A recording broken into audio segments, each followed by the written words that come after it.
الحمد لله رب العالمين والصلاة والسلام على رسول الكريم أما بعد.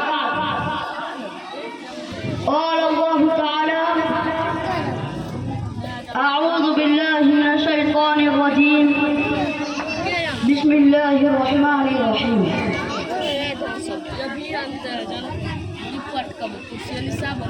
إن الذين قالوا ربنا الله ثم استقاموا فلا خوف عليهم ولا هم يحزنون أولئك أصحاب الجنة خالدين فيها جزاء بما كانوا يعملون. قابل احترام صدر مجلس، حاضرین انجمن،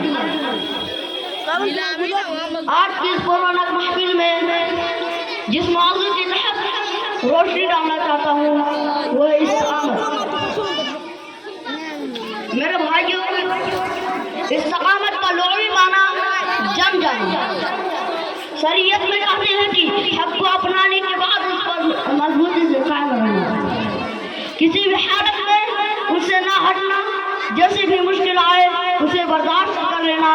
قرآن مجید میں اللہ رب العالمین استقامت کا حکم دیتے ہوئے فرماتا ہے: وَاسْتَقِمْ كَمَا أُمِرْتَ، بس آپ چلے رہے جیسا کہ آپ کو حکم دیا گیا ہے. لیکن ایک حدیث سنیے جس میں اللہ کے نبی صلی اللہ علیہ وسلم ایک صحابی کا سوال کرنے پر استقامت کا حکم دیا. سفیان بن عبداللہ ثقفی رضی اللہ عنہ بیان کرتے ہیں کہ میں نے کہا: اے اللہ کے رسول صلی اللہ علیہ وسلم، اسلام کے متعلق ایک ایسی بات بتا دیجیے کہ پھر میں آپ کی بات کسی سے نہ پوچھوں. تو آپ صلی اللہ علیہ وسلم فرماتے ہیں: قُلْ آمَنْتُ بِاللَّهِ ثُمَّ اسْتَقِمْ، کہو میں اللہ پر ایمان لاؤ پھر استقامت اختیار کر لو. اس آیت کریمہ اور حدیث میں ایمان والوں کو سر کیا گیا ہے. معزز حضرات، نبی کریم صلی اللہ علیہ وسلم اور صحابہ اکرام رضی اللہ عنہ کو کفار مشرکین ہے کیسی تکلیفیں پہنچائی ہے، پھر بھی صبر و استقامت کا دامن نہیں چھوڑا. یہاں تک کہ حضرت عمار رضی اللہ عنہ کے والد یاسر رضی اللہ عنہ ظلم کی تاب نہ لا کر وفات پا گئے.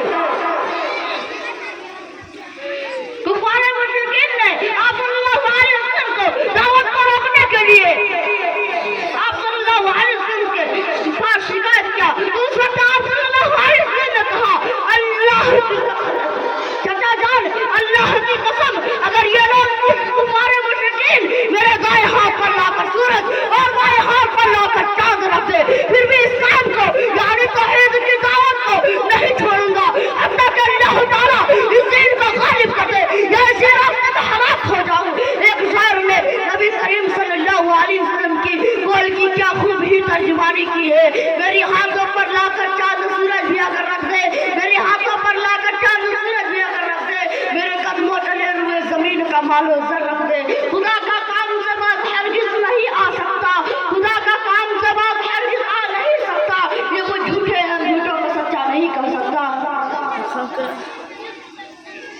حضرت مصعب بن عمیر رضی اللہ عنہ جب اسلام لائے تو ان کے معنی داما بائیں بند کر کے گھر سے نکال دیا، پھر بھی انہوں نے حق کو نہیں چھوڑا.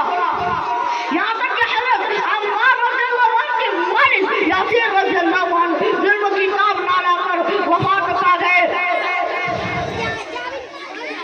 ایک شاعر نے ان کا نقشہ کھینچتے ہوئے فرماتا ہے: زمین و آسماں جب دھوپ کی گرمی میں تپتے تھے، زمین و آسماں جب دھوپ کی گرمی میں تپتے تھے، غضب کی دل لگی تھی ریت میں مسلم تڑپتے تھے.